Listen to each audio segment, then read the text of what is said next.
വൃദ്ധരായ സ്ത്രീകളെ പോലും കാമക്കണ്ണുകളോടെ നോക്കുന്ന മനുഷ്യരെന്ന് വിശേഷിപ്പിക്കാൻ കഴിയാത്ത ചിലരുണ്ട് ഈ നാട്ടിൽ. കോഴിക്കോട് ശാന്തിനഗറിൽ നിന്നും ഏറെ ഞെട്ടിപ്പിക്കുന്ന ഒരു വാർത്തയാണ് വരുന്നത്.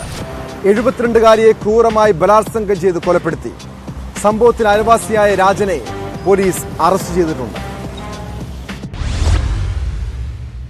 കോഴിക്കോട് ശാന്തിനഗർ കോളനിയിൽ ദുരൂഹ സാഹചര്യത്തിലാണ് വയോധികയെ കൊല്ലപ്പെട്ട നിലയിൽ ഇന്ന് വൈകുന്നേരം കണ്ടെത്തിയത്. സംഭവവുമായി ബന്ധപ്പെട്ടുകൊണ്ട് അയൽവാസിയായ രാജൻ എന്നയാളെ പോലീസ് കസ്റ്റഡിയിലെടുത്തിട്ടുണ്ട്. ബലാത്സംഗ ശ്രമത്തിനിടയിലാണ് ഈ വയോധിക കൊല്ലപ്പെട്ടെന്നുള്ളൊരു സംശയം നാട്ടുകാർക്കുണ്ട്. ഇത് നാട്ടുകാർ പോലീസിനോട് പറഞ്ഞതിന്റെ അടിസ്ഥാനത്തിലാണ് പോലീസ് ഇപ്പോൾ ഈ അയൽവാസിയായ വടകര സ്വദേശിയെ കസ്റ്റഡിയിലെടുത്തിട്ടുള്ളത്.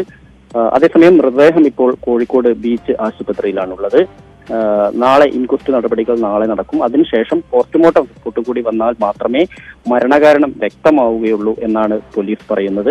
അതേസമയം നാട്ടുകാരിൽ ചിലർ, അയൽവാസികൾ ചിലർ പറയുന്നത് ഇവർ, അതായത് ഈ രാജൻ ഈ കൊല്ലപ്പെട്ട വയോധികയുടെ വീട്ടിലേക്ക് കയറി പോകുന്നത് കണ്ടിരുന്നു എന്ന് തന്നെയാണ് പറയുന്നത്. അതിനുശേഷം അയാൾ പുറത്തേക്ക് ഇറങ്ങി പോവുകയും ചെയ്തു.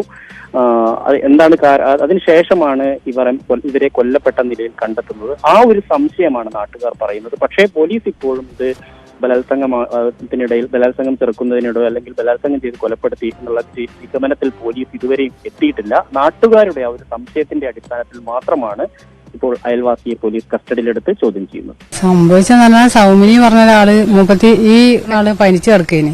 അപ്പൊ ഓർക്ക് ചായ വാങ്ങി കൊടുക്കാൻ വേണ്ടിയിട്ട് ഈ സൗമിനി പറഞ്ഞ ആള് വന്നു നോക്കുമ്പോ അകത്ത് രാജേട്ടൻ ഈ അയമനത് എന്തോ കാണിക്കുന്ന കണ്ട. അപ്പോൾ ഓടി വന്ന് എന്നെ വിളിച്ച് ബിന്ദു ഒന്നും കൊണ്ട് പോവാ, ഇയാള് കാണിക്കുന്നത് നോക്കുക എന്നിട്ട് കുട്ടിയെ കൊണ്ടുവന്ന് നോക്കുമ്പോൾ ഞാൻ കാണുന്ന മൂപ്പതിന്റെ മേത്തുനിന്ന് എണീറ്റിട്ട് ഷർട്ട് എടുത്തിട്ട് എണീറ്റ് പോകാൻ വേണ്ടി പോകുന്നത്. അപ്പം ഞാൻ പറഞ്ഞു നിങ്ങൾ പോകാൻ വരട്ടെ, ഞാൻ പോലീസ് വണ്ടിക്ക് പോകണേ, സാർമാർ വന്നിട്ട് നിങ്ങൾ പോകാറുണ്ട്. അപ്പം ഞാൻ ഒന്നും ചെയ്തില്ല, ഒന്നും ആക്കിയില്ല. ഞാൻ മൂപ്പതിനെ തട്ടി വിളിച്ചു നോക്കുമ്പോൾ അനക്കൊന്നുമില്ല, അളകൊന്നുമില്ല, സംസാരവും ഇല്ല, ഒന്നുമില്ല.